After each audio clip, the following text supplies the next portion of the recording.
திறமையான கட்டடக்கலை மேஸ்திரி ஒருத்தர் இருந்தார். அவர் தன் குடும்பத்துக்காக ரொம்ப நாளாக ரொம்ப காலங்களாக உழைச்சிட்டாரு. இப்போ தன் குடும்பத்தோடு சேர்ந்து தன் வாழ்நாளை நகர்த்தணும் அப்படிங்கிற எண்ணம் அவர் மனசுக்கு வந்தாச்சு.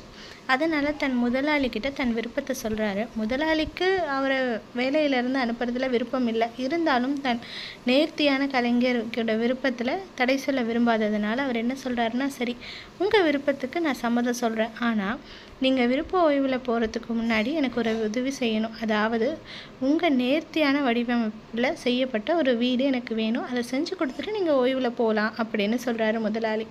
இதுக்கு அந்த கட்டடக்கலைஞர் விருப்பமே இல்லைனாலும் முதலாளிக்காக கட்டாயத்தின் பேரில் சொல்கிற மாதிரி சரின்னு சொல்லிடுறாரு. வேலைப்பாடுகள் எல்லாம் ஆரம்பிக்கிறாங்க. இதில் என்ன சொல்லிடுறாருன்னா, முதலாளி, நீங்கள் என்ன பொருள் வேணால் உபயோகிச்சுக்கலாம், எந்த வடிவமைப்பு வேணால் உபயோகிச்சுக்கலாம், எல்லாமே உங்கள் விருப்பம் தான் அப்படின்னு சொல்லிடுறாரு. கட்டடக்கலைஞர் தன் விருப்பப்படி தான் செய்கிறாரு. ஆனால் எல்லாத்தையும் பார்த்து செய்கிறாருன்னு சொல்ல முடியாது. ஆனால் ரொம்ப மட்டமான பொருளும் அவர் உபயோகிக்கலை. தரமான பொருள் தான், இருந்தாலும் அவருடைய நேர்த்தியா அப்படின்னு சந்தேகம்தான். வீடு பூர்த்தியாயாச்சு. முதலாளியும் வந்தாச்சு. இந்த மேஸ்திரியும் ரொம்ப சந்தோஷமாக அவரை வரவேற்கிறார். ஏன்னா இந்த வீடை ஒப்படைச்சிட்டாருன்னா அவர் விருப்ப ஓய்வில் போகிறாரு, குடும்பத்தோடு சந்தோஷமாக இருக்கலாம் அப்படிங்கிற எண்ணம் மட்டுமே தன் மனதில் இருந்தது. ஆனால் முதலாளியோ வீட்டுக்குள்ளே கூட வரலை. அந்த வீடு எப்படி இருக்குது, என்ன இருக்குது, எவ்வளோ செலவாச்சு, எதை பற்றியுமே பேசலை அந்த கலைஞர்கிட்ட, அந்த மேஸ்திரிக்கிட்ட.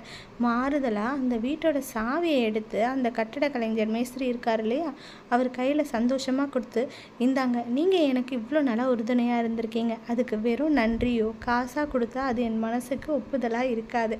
அதனால தான் உங்களுக்கு உங்கள் கைப்பட ஒரு வீடை கட்ட சொல்லி உங்களுக்காக கொடுத்தேன் அப்படின்னு சொல்லி கொடுக்குறாரு. அப்போ தான் அந்த கலைஞருக்கு புரிஞ்சுது, அடக்கடவுளே, இது தெரிஞ்சிருந்தா நம்ம இன்னும் யோசித்து அழகாக வடிவமைச்சிருக்கலாமே, இன்னும் பல சிறப்பான பொருட்களை எல்லாம் நம்ம வீட்டுக்குள்ளே வச்சுருக்கலாமே அப்படிங்கிற மாதிரி ஒரு எண்ணம் வந்தது. இப்போ அந்த கட்டட கலைஞர் சோகமாகிடுறாரு. ஆமாங்க, இந்த மாதிரி தான் நம்மளுடைய திறமை என்ன, நமக்கு என்ன தேவை அப்படிங்கிறத நம்ம தான் முடிவு செய்கிறோம். அதை நாம் புரிஞ்சுக்கணும்.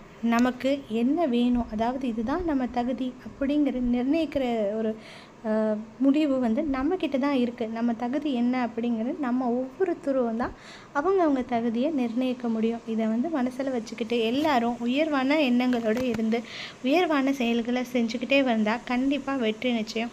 அது கூடவே நேர்மறையான எண்ணங்களும் இருக்கும். உங்களால் முடியும், உங்களால் சாதிக்க முடியும் அப்படின்னு ரொம்பவும் உறுதியாக எண்ணத்தை வச்சுக்கோங்க. அப்போ உங்கள் வெற்றிகள் மட்டுமே உங்கள் செயல்களில் உங்களுக்கு பரிசாக கிடைக்கும். வெற்றி நிச்சயம். நல்லதே நினச்சா கண்டிப்பாக நல்லது மட்டும்தாங்க நினைக்கும். உங்கள் தகுதி என்ன அப்படிங்கிற நிர்ணயிக்கிற உரிமை உங்களுக்கு மட்டும்தான் இருக்குது. உங்களை பற்றின எண்ணங்களை உயர்வாகவே வச்சுக்கோங்க எப்போவும்.